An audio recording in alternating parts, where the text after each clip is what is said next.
Well, good morning. It is 9:45, and I think I'm finally ready to get out of my bed. And that's how days off work sometimes. And so, no apologies. Well, I'm just finishing up my Devos. What a great devotional time I've had today. I feel like I went all the places.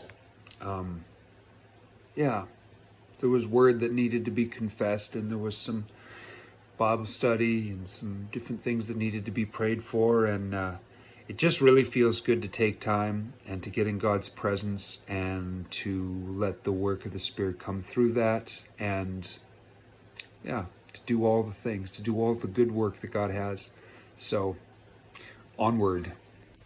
Okay, I've been doing my reading from my textbook on historical criticism, which examines the origin of the four Gospels and the different theories that are produced.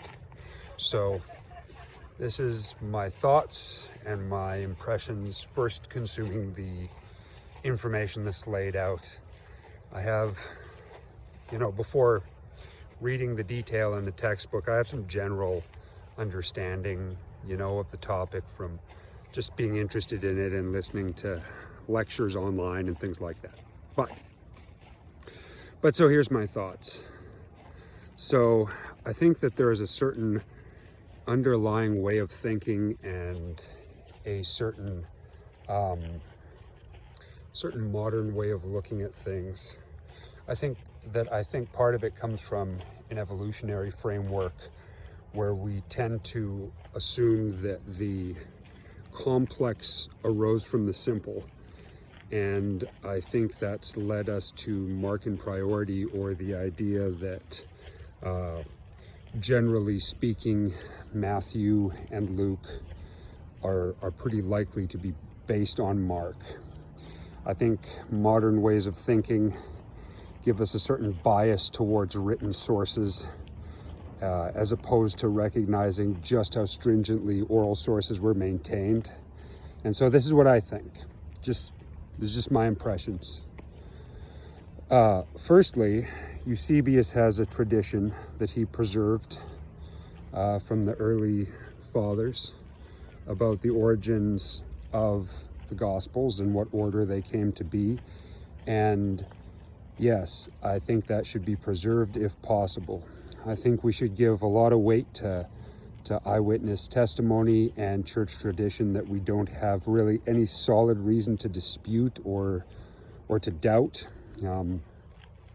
So I think we should go with that. I think that something like the way Eusebius preserved it is right.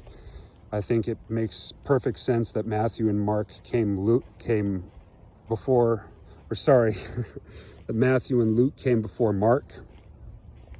I think that a lot of the agreement between the three, where it seems like Mark is an earlier source than Matthew and Luke, probably come from how stringently Peter memorized the teachings of Jesus. It's just in his character to do so.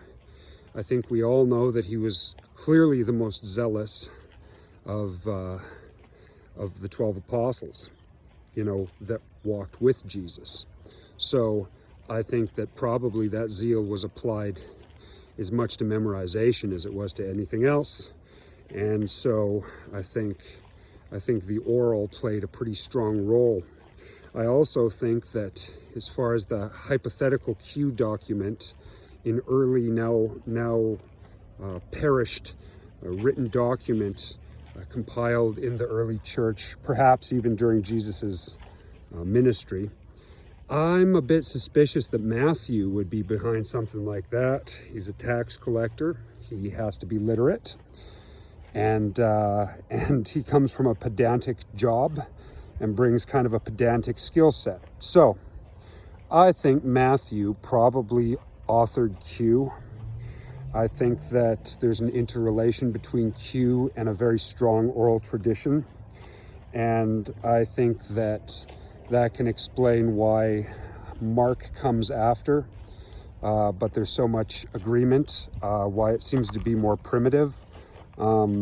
I think that, obviously material that's unique to Matthew was there. Material that's unique to Luke, he talked to eyewitnesses. I don't really think there's any reason to get too crazy about that, but I would think that the best thing to do would be to emphasize a strong priority on, number one, a very powerful oral tradition that was meticulously preserved, and number two, by a cue that is probably incredibly similar to the oral tradition and that Matthew and Luke were based on, and probably that Gospel of Thomas is loosely based on.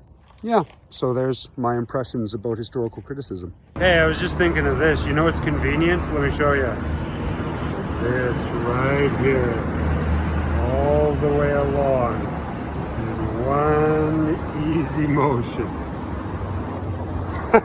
Well, what else I ended up doing with my day? I went and picked up Yara and spent some good time with her. And I had a good conversation on the phone with my mom. And that's important because it's important and she's near the end. And I had a pretty good nap because I was beat. And that's what the rest of my day consisted of. And now I don't know if there's more to come today. It's late now, but there's another one in the books, I guess.